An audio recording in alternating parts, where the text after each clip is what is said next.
Running throughout the South Humberside area. The trains are designed to catch railway trespassers red-handed. The crackdown was launched secretly in June, and so far more than 130 trespassers have been dealt with. The police move comes just days after vandals derailed a passenger train at Ealing in London. Clarence Mitchell spent a night on the railway beat. 7 o'clock last night on the Cleethorpes to Grimsby line, an apparently normal passenger train is running. But this is a train with a difference. The only passengers it's looking for are criminals. A team of British Transport Police officers are on board the Q train, looking for the trespassers and vandals who are prepared to do this sort of thing. The crash at West Ealing this week was nothing short of attempted murder. Objects deliberately left on the line caused the derailment. Miraculously, no one was killed. The Q trains run as unmarked, unscheduled trains. Police officers are ready to stop and jump off instantly if an offender is spotted. They're backed up by mobile officers in constant radio contact. They're called Q trains because of the naval term for ships that aren't what they appear to be. During the war, fighting ships were disguised as merchant vessels to fool submarines. The police Trojan horse principle is identical. Our activities have identified this particular area as being a particularly bad part of the railway system for trespass and vandalism, and we have been concentrating on this area now for some weeks. This particular operation tonight is part of our ongoing activities in the area. Within minutes of last night's run, one man was spotted with a little boy. They were apparently brambling just feet from the line. Virtually every adult who is caught is prosecuted. Many children are cautioned at home in front of their parents.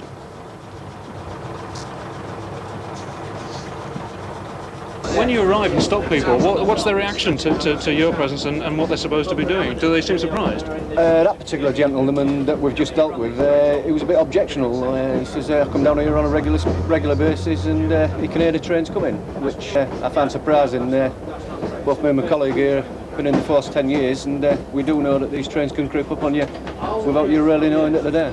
We've got work people on the one hand. We've got people who are merely crossing the railway to perhaps visit the foreshore.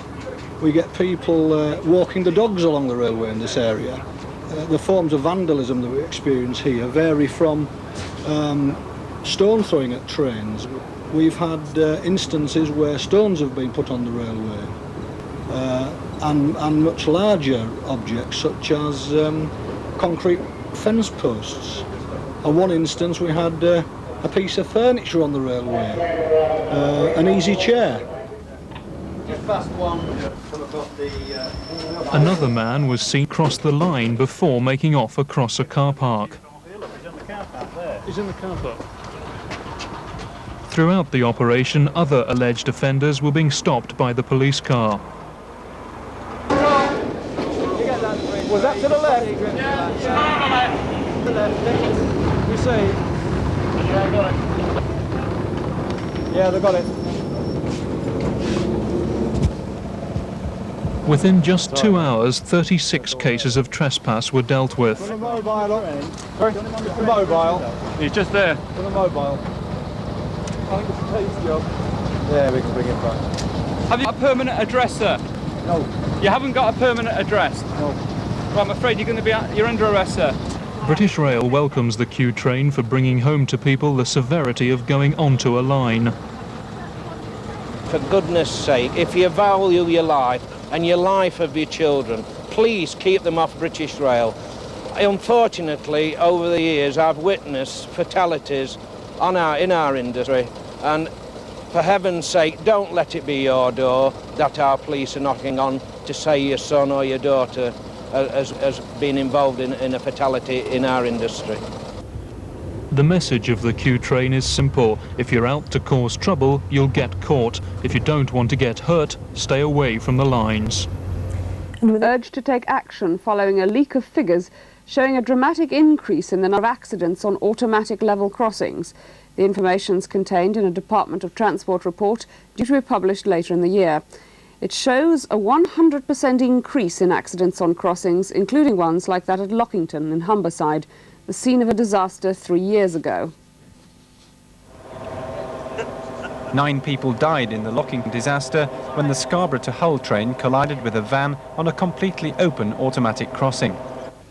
British Rail say that most accidents on unmanned crossings are caused by motorists who ignore red flashing warning lights and on half-barriered crossings when they swerve around the barriers. The new figures show that in 1984 there were 541 automatic level crossings and there were 16 accidents nationwide. Last year the number of crossings rose to just under 800, but the number of accidents doubled to 32. Rail user groups and Labour's transport spokesman say only crossings with full barriers are acceptable.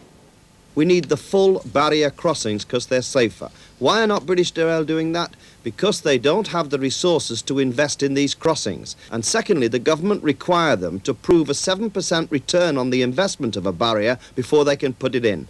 Now that's clear nonsense. A Monopolies Commissioner has rejected that idea and suggested you stretch the period of investment from 10 to 20 years. Why are we talking in that kind of silly language when we know full barriers are safer, they need to come in, and that's where we can demand nothing less than that.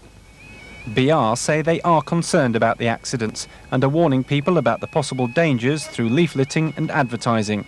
They've now called on the courts to inflict tougher sentences on people who ignore warnings at the crossings.